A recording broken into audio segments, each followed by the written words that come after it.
So we'll get started. People will filter in while we are doing our little intros, but I just wanted to start off by saying hello to everyone and thank you so much for coming to tonight's event. Tonight's event is called Curve's Hidden Treasures, Archive Uncovered. My name is Julia Rosenzweig. I'm tuning in from unceded Tongva, aka Los Angeles. I am the Archive and Outreach Manager for the Curve Foundation, and I'm honored to be facilitating this event with our friends from Gerber Hart Libraries and Archives and the June L. Mazer Lesbian Archives. Please feel free to throw a hello and where you are into the chat. Just a quick note that this event is being recorded, but only the presenters will be on view. We also have closed captioning enabled.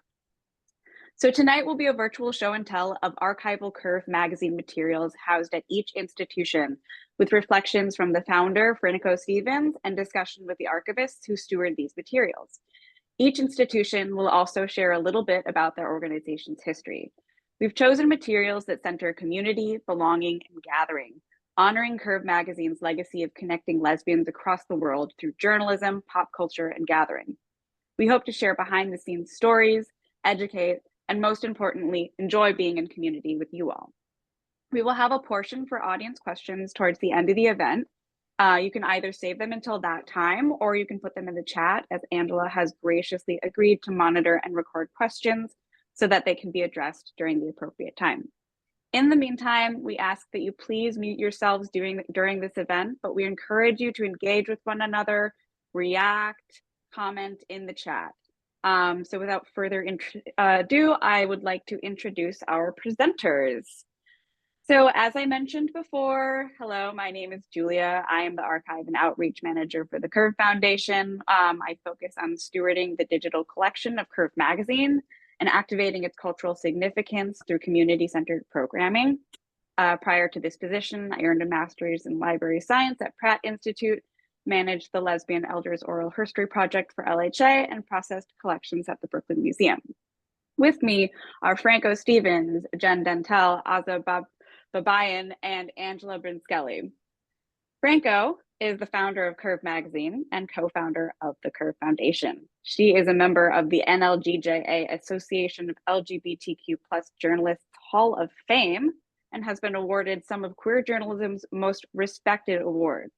She has also served on the board of GLAAD, co-founded the San Francisco LGBT Center, and actively advocates for lesbian visibility. Jen is the Community Outreach and Strategic Partnerships Manager at Gerber Hart Library and Archives in Chicago, where she has volunteered for 10 years. Jen helps manage Gerber Hart's community programming and social media accounts, and has also helped curate exhibits, process collections, and co-create Gerber Hart's podcast, Unboxing Queer History, which I highly recommend for everyone to listen to. Aza is a project archivist at the June L. Mazer Lesbian Archives in Los Angeles, where they've worked in some capacity or another since 2019. Aza has been processing the Curve magazine collection there and managing the digitization of the Subject Files collection, a project funded in part by the Andrew W. Mellon Foundation. Angela is a photographer who has documented the lesbian community for over 30 years, and she is also the Director of Communications for the June L. Mazer Lesbian Archives for the last 17 years. Okay, so now we'll get started with our first presentation, starting with Gerber Hart about their history and some materials relating to Curve magazine. So I'll throw it over to Jen. Awesome. Thanks, Julia. And thanks everyone for coming tonight. I'm really excited, and I'm just going to pull up my slides. All right. Does that look okay on your end? Beautiful. All right. So I'm here to talk about Gerber Hart. I'm Jen Dentel, and I'm in Chicago right now. I am not at Gerber Hart. I'm at home right now, but I do have a lot of photos of Gerber Hart to share with you. So this is a photo of our archives at Gerber Hart. So who are we? We are an LGBTQ+ library and archives. We were founded in 1981, and our mission is to collect, preserve, and make accessible the LGBTQ+ history of Chicago and the Midwest. You can see a few things here. This is special collections. We have a group from an art school in Chicago standing underneath the Tongue, which was from a drag bar called Carol's Speakeasy. And then this is our library. In the very back, you can see some very small posters of Rachel Maddow and Margaret Cho from, I believe, the late 90s. So yeah, we are almost entirely volunteer based. As of September, we actually have 3 full-time staff members, which is very exciting. And we are privately funded. So we're not part of the public library system. We are entirely funded by donations and grants. And then, oh, nope, that's the very end. Spoiler alert. Okay, so a couple things about us, and you can see some photos here of our Queer Barbie exhibit, which opened in August, which was a lot of fun. One of my favorite pulp novels in our rare books collection, and then Unboxing Queer History is the podcast that we co-created. So few things, we have a circulating library where anyone over 13 can check out books for free. There's no fees associated with it. And then we have an archives with a lot of different organizations and individuals from Chicago and the Midwest. And then a special collections, which is where Curve lives, which is where our periodicals, artwork, posters, erotica, and all sorts of things live as well. If you want to learn more, I'll drop some links in the chat later, but go to our website, our Instagram, or listen to Unboxing Queer History. And if you're in Chicago, we would love you to volunteer. All right, so Curve. This is our collection of Curve at Gerber Hart. So anyone in Chicago can access these copies. This is also the box that Franco and Jen shipped to us with some more issues. So we have an almost complete collection now, which is very exciting. So this is where Deneuve and Curve, this is, what it looks like when it's in our reading room. But Curve usually lives right here. So I just put an arrow of where Curve is in our archives or in special collections. So it's in cold storage. But anyone can access it. They would just let one of our volunteers know or a staff member, and they would bring it out to them in the reading room. So Curve lives in the same place as some other periodicals like Lavender Woman, which was the first LGBTQ or the first lesbian periodical in Chicago. The Ladder, which was the first lesbian periodical in the US. So it's in great company, and we keep a large collection of periodicals and newsletters accessible to researchers and artists. We've had a lot of artists using the collection lately too. So I just wanted to talk a little bit, and I'm curious to hear Franco's thought too, but kind of reflecting on some of the events in Curve magazine and how they show up at Gerber Hart in our archives. So for example, this issue of Curve with Joan Jett has a cover article about the Chicago Gay Games. So we have a gay games collection at Gerber Hart, which includes a lot of materials from Team Chicago. So I went through and pulled out this little volleyball and a few different brochures. And so that corresponds with a lot of the information inside the article about where to go in Chicago. I'm curious, I don't know if I'll finish the slides, but then I'd love to hear what Franco has to say about the gay games in Chicago, just hearing more about what that was like.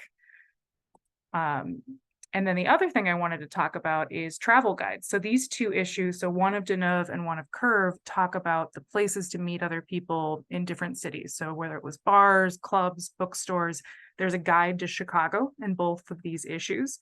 And that really correlates well with our large collection of travel guides. So we have several local guides to Chicago queer spaces. We have a lot of women's travel guides as well for national and international travel. So you can see a few of those. This 1988 one with the very 1988 jeans is a favorite cover of mine. But yeah, so different ways for people to find the spaces where they would be welcome, where they were, whether it was a bookstore like Women and Children First, which is still around, or I really enjoyed reading this article about Chicago places to go out. And one of the top places was Paris Dance, which I've heard a lot of people share how much they loved Paris Dance. So I just put it up with a guide. One of our, I think it's Places of Interest to Women, has a big ad for Paris Dance as well. Yeah, and so that's kind of a little bit about Gerber Hart, but if you want to learn more, please feel free to email me. I'll drop my email in the chat as well. And please give us a follow online. And I'd love to hear from Franco about the gay games and just about Chicago and general impressions of Chicago.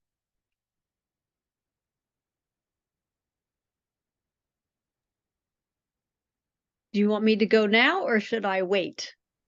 Yeah, I was going to say thank you for that, Jen, so much. Let's let's keep it fresh. Franco, let's see what your reactions are. I'd love to hear if there's any memories of Paris Dance. Yeah. Oh yeah, well, we definitely hit Paris Dance and a bunch of other Chicago locations on one of our many tours across the country. I think that was the Great Northern Tour where we spent a lot of time in Chicago.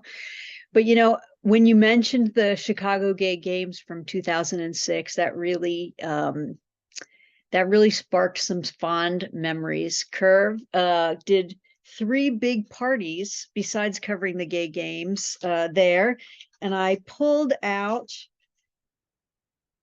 look what I have, the actual guide from the gay games. And here's the ad for the parties that we did. Oh my gosh. I know. We had a party called the Black Bra International. And everyone was encouraged to sport their black bras. And I think when our staff was going around and handing out flyers and stuff, some of them were like, can I please wear a black bra and no shirt? I know it's kind of against company policies of not wearing clothes, but I was like, oh, well, if you really want to, but there's no pressure. I just want you to know. And yeah, that was pretty funny. And we had a lot of the L Word celebrities there at the parties. And I just remember we had the final party that we had, which was called Adrenaline. It was at some club, and it was 3 stories or 4 stories tall. And they didn't have a working elevator, and I'm disabled. So they had this huge bodyguard that just like, he's like, I'm just going to put you on my back. I'm like, oh, I really don't like to be carried. He's like, I'm just going to put you on my back, and wherever you need to go, that's where I'm going to take you. And I think the entire party I was like, he was just shuttling me from place to place. And one thing that I really loved about those parties was that we'd make a big mock blow up of the cover of the magazine so that people could stand in front of it. And if you allow me to share my screen, I can show you a couple of those items. Yes, you should be good to go. Okay. Let me get to the right. Yeah, I saw one of the parties was at the Metro, which is a really great venue in Chicago, and big too. So I can imagine it full. Yeah, we definitely had some big stuff. Okay, let me get to, we believe that celebrating and being happy to be in community was really a big part of the magazine. And so the parties that we threw were really meant to bring the community together. Okay, so let me see how I can share my screen. Share screen. There we go. So here's an example of those big posters that we used to put up. And each one would say something different. This is actually the one that we had at the gay games parties. So you could pose in front of that. Oh, here's here's an image from the Black Bra party that we had. And here is Janina Gavankar, who was Poppy in the L Word, signing some magazines at one of the Chicago Gay Games photos. And there we are with at that event. Let's see what else. Oh, this has nothing to do with that, but when I was scanning my issues, I found this lovely photo which shows just how confusing it was where to put Curve magazine, because there wasn't a dedicated lesbian section in many bookstores. So you can see this one has got next to Bible prophecies and some enlightenment. They just had no idea where to put this thing. Was that like at a Barnes and Noble or a Borders, or what kind of space do you remember? Yeah, that was like at a mainstream bookstore. But one thing I wanted to mention is that I'm going to stop sharing, is how great Women and Children First was to Curve magazine. Not only did they put the magazine up front and center there in Chicago, but they sold tickets to events that we had. So it's like kind of, we brought people into the bookstore to buy tickets, and then they could buy other stuff. And it was really a great way of sort of bringing the community together. That's really wonderful to hear. And I know I'm so proud that Women and Children First is still here in Chicago. So having that space is so critical, but it's lovely to hear. I saw them pop up in several of the issues, which was wonderful. Now, I'm wondering if you had any memories or recollections about the gay games in particular in Chicago. Oh yeah, I think I went to, gosh, I went to so many sporting events. For some reason, I thought if I could really capture this for the magazine, if you wanted to come over here, I have probably 500 photos, everything from softball to soccer to, women in bars drinking and flirting and having fun. And it was kind of that last hurrah for me. You know, I don't know if there's been gay games since then. That was definitely the last one that I went to. So it really holds a special place in my heart. I just love the coming together of community like that. Oh, and we were giving away these t-shirts at the Curve party, so and in Chicago, so I specifically wore this one for you all. I love that. And I was going to say, you reminded me, I meant to take a picture of it, but you went through and you had coverage of a lot of the women that were competing as athletes, but you also had a behind the scenes, and you had a few different Chicago journalists that were photographed, and you had Tracy Bame, really like 90s Tracy Bame, and that made my day seeing that. So just like giving credit to, okay, here are the journalists on the ground in Chicago. So that was lovely. Cool. Well, I have some other fun things to share, but I want to make sure we have time for everyone to say something. Yeah, do we have any reflections from Angela or Aza about these materials at Gerber Hart Library and Archives? Aza, did you want to say something? Oh no, go ahead. I just wanted to read a comment. Jen Kelly said, well, the travel guides you mentioned, she said, will these help me travel in time to Chicago back to the 70s? And I said, I'm sure they will. But I so appreciated you including women athletes. I mean, I was an athlete at the time, and I so appreciated that because, women athletes historically were kind of shamed for being strong and physically so agile and have such talent. And it was just such a celebration of it in a way I hadn't seen before. So I really appreciated that too. Yeah, that's a legacy that continued in the magazine for so long. Okay, so now I think we can move on to what Aza and Angela have to present from the June L. Mazur Lesbian Archives. I'm curious to see what you're bringing to the table. All right. I will go ahead and share my screen. Angela, do you want to go ahead and give a little history and intro about the archive itself? I wanted to ask you, Aza, how many boxes total would you say Curve is now? Oh, we can get to that. It is not completely rehoused, so I don't have a complete number, but when the collection first came in, it was in, I would say about 45 bankers boxes and a lot of oddly shaped poster tubes. Right. A lot of oddly shaped boxes. Yeah, but it was about 45. I would say it would be like 55 cubic feet if we were to measure like that, but it's approximately 50-ish linear feet as well, which is, sizable. Yeah, I honestly think it's up there with the largest collection in the archive anytime ever, before it or after. I think 50 boxes is the biggest collection we ever had. And Curve was right there with it. In fact, it took up a row almost in the archives. And we loved it. We were so happy to have it. It was donated by somebody, I think, who's here today. Let me see. I saw her name earlier. Holly the Mag, shout out. It's Yeah. me.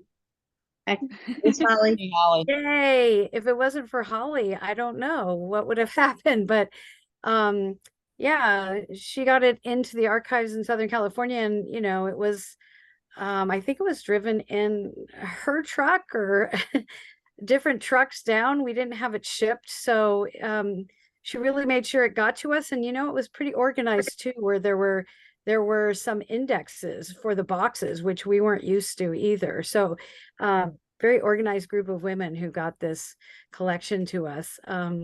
So thank you, Holly, again for that.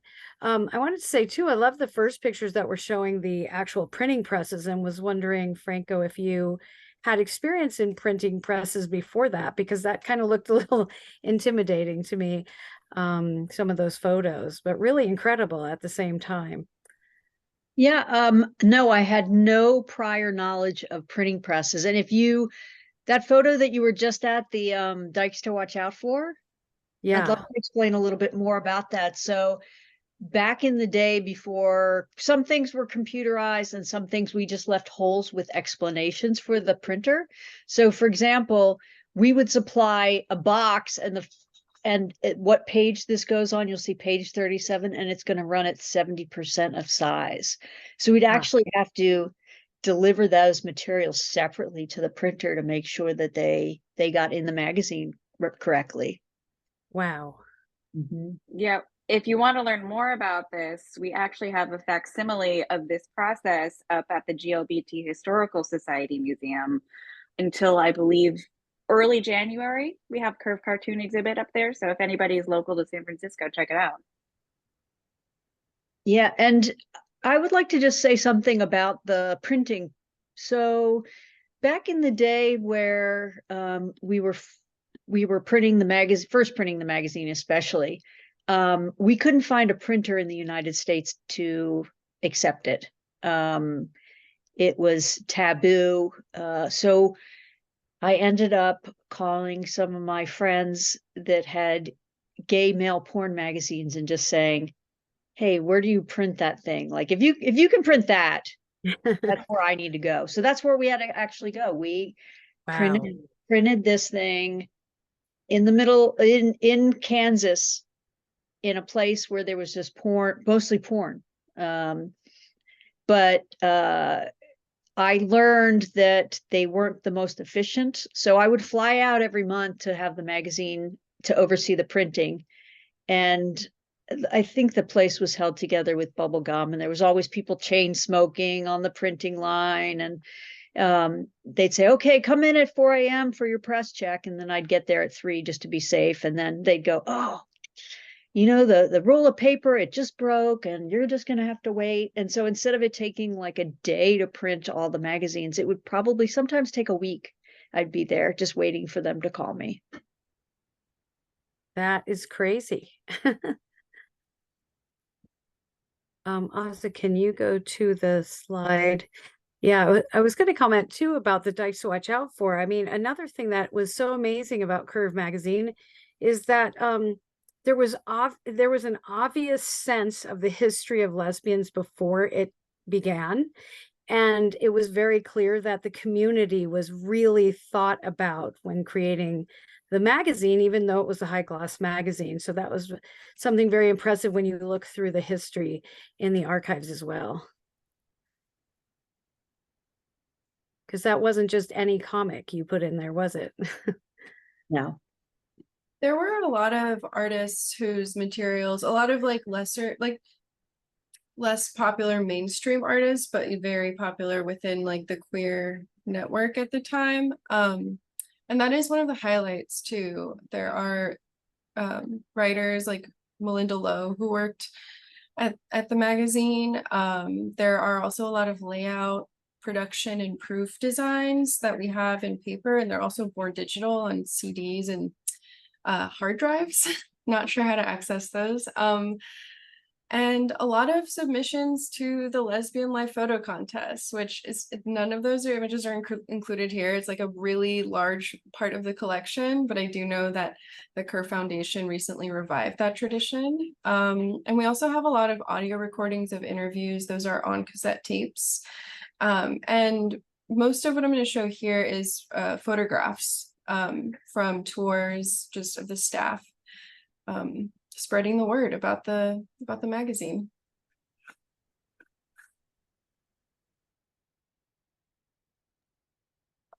So here is the first set.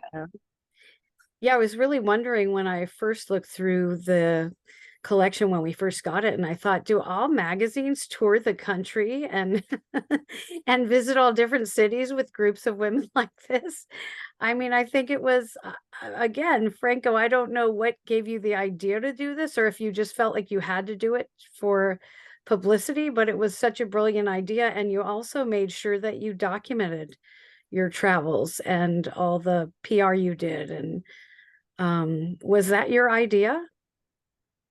Well, listen, we knew we had to try something different because back when we started the magazine, there wasn't the internet. Women were, reaching our community was so difficult, especially because so many people were not able to be out. So to meet them where they were was the most important thing. How can you do that besides we always tease like, oh, let's, go out, shake hands and, kiss some babies like politicians. But we put an ad in the magazine just asking for folks to connect us with their folks. So, hey, will you, invite some people for a house party? And maybe we'll go to, the bookstore while we're there. And then we'll go to a nightclub and then we'll do a radio show. I remember our marketing director, which is the one in this Danuve picture with the blue hat. She had us like in a different city every single day. So Wow. a typical day would be like this: wake up at 6 a.m., drive 500 miles, arrive at a bookstore or a coffee shop and do a reading or a meet and greet, followed by a radio interview, a party at somebody's house where they would luckily feed us. Then we'd go out to a dance club until about 4 o'clock in the morning and hand out magazines. And then we'd get in the car the next morning. I mean, I guess that's what you can do when you're 20 something years old, you have a lot more energy. But we had some amazing connections during those tours. We used to ride around. Actually, I wanted to show you this because I snagged this out of my box of goodies. So the vans we used to drive around with had these lovely real license plates on them.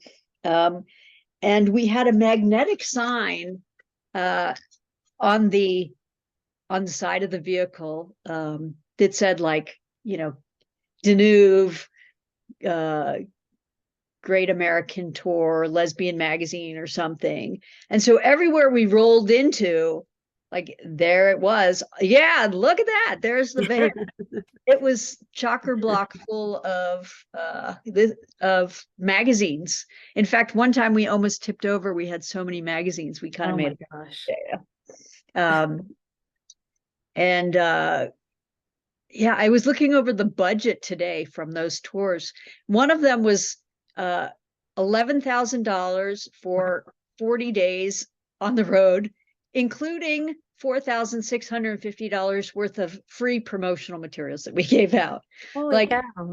I know it was something else. But see, you're filming there and you've got a microphone and you're documenting the whole thing too, which is really amazing. Yeah, and I don't know if people have seen Ahead of the Curve, the movie about the magazine. The poster's right there behind me.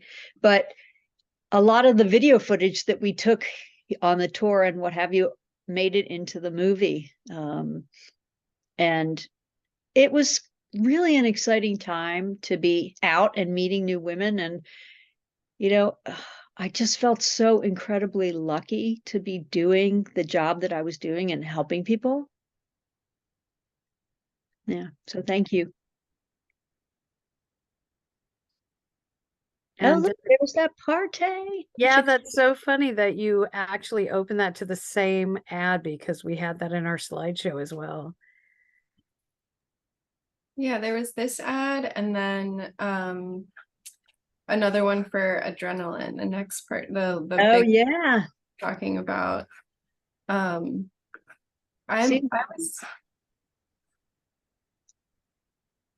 it was an event for the it was an event for the readers, it was an event for the celebrities, it was you know, a way of getting the word out and celebrating and being in community. Yeah. You know, it was hard to go from being on the road and then we'd have to come back and get the magazine to press. And I wanted to share this little photo with you all. I don't know if y'all can see that, but that is our mascot from the Curve office. I used to have a pet pig and she would go with me to the office every single day. So if you came to the Curve or Denuve office, you had to contend with this little gal right here. Because she was there 24/7. Like she was just one of the staff. Well, now I finally get to ask, what was her name and how long did you have her, and did she actively go into the office? Well, if I told you her name, you would all know all my passwords. So I'm not going to tell you her name because Oh, that's okay. I better Smart. change my passwords. But yes, she went with me everywhere that I went. And part of that was because one day I left her at home in my apartment and she ate the linoleum floor. Oh, So she would just come to work with me every day. And she went to live on a farm after 8 years, and she lived till 22. Yeah. I But think we had one That's more. beautiful. I'm sorry, I think we had one more slide. We do have one more slide. I also wanted to point out this shirt that's also from the Curve collection. It's like a tank top specifically for the Chicago Gay Games, and we do have a few of the Curve Denuve merch items as well too, like the t-shirt you're wearing. I think there's a hoodie in there. I didn't want to bring them all out and hold them out, but yeah, this one's here on display. And since we're talking about gatherings and like community spaces, I thought the last slide I wanted to share is actually a reader letter. It is from a reader from Chicago. That was by accident, but the letter itself says, "Dear Curve, I just read your article, Closed for Business, Losing Our Lesbian Bars. I agree that the economy is part of the problem, but also the internet. Before the internet, the only real space you could go to meet other lesbians was a gay bar. Now you can stay home and do your cruising online." Ironically, at the end of the article, page 55, there's an ad for curvepersonals.com. Meet her today. Why waste time at a bar looking? Edie from Chicago. So yeah, I think my curiosity, since I sort of grew up with the internet mostly, I'm just curious what it was like noticing that shift, and if you did notice that shift, and if you were starting to notice that with your readership as well, especially since, you know, moving on to an online platform with the Planet Out page, and then having the Curve Personals website. Yeah, I'm just curious to know how gatherings and community spaces shifted from the start of the magazine to today. I love that question. It's really great. So I remember where I was the first time I discovered the World Wide Web. One of our proofreaders was like, you know, a self-proclaimed geek, and I went over to her office to pick up papers because everything was typed and then we'd hand deliver it and they'd mark it up. So I went to her job and she's like, "You have to see this. This is something called the World Wide Web and it's going to change everything." And she's like, "Right now I'm talking to somebody in Russia." And I just thought to myself, like, okay, but how is that going to change everything? Well, obviously it did, because back then, you know, having this physical product, this magazine that you could hold in your hands, it was shiny and glossy and, you know, had this feel of like permanence. Everything has changed since then.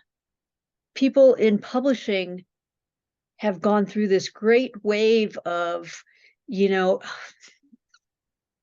I mean, there have been a lot of publications that have failed. It's hard enough running a news publication, a lifestyle magazine, any kind of print material. And I think that it's changed the way we meet people, obviously. but it's also changed the way we connect. We have a community group through the Curve Foundation called the Curve Community, which you can join online for free on Facebook. And it lets people find people so they're not alone. Like, I think one of the biggest problems that we face in our community still today, even with the internet, is that people just feel lonely. You know, people came out of COVID and they're still lonely. Queer women are lonely. Not all of them. But I find, like, when you're first coming out and when you're a bit older, you have this different sense of need for community more than in, your 30s and 40s, where you're like, I'm nesting, I'm working so hard, I'm pushing towards this goal. And you meet people through, work and that kind of stuff. And then when you don't have that, we don't have a physical magazine anymore to kind of bring those people together. So we're still trying to figure it out. I don't feel like that was the most articulate thing I've ever said, but hopefully you get the idea. Yeah. And I feel like spaces like the Mazer Archive and Gerber Hart looks like it's a place where people, even who volunteer, who just come to research, since there's such a pretty low barrier to entry, you can kind of just send someone an email or walk in during open hours. To me, it seems like, probably because I'm an archivist, but archives, I find myself inviting people over just to look at things. If I'm working on something, I'll share photos of it.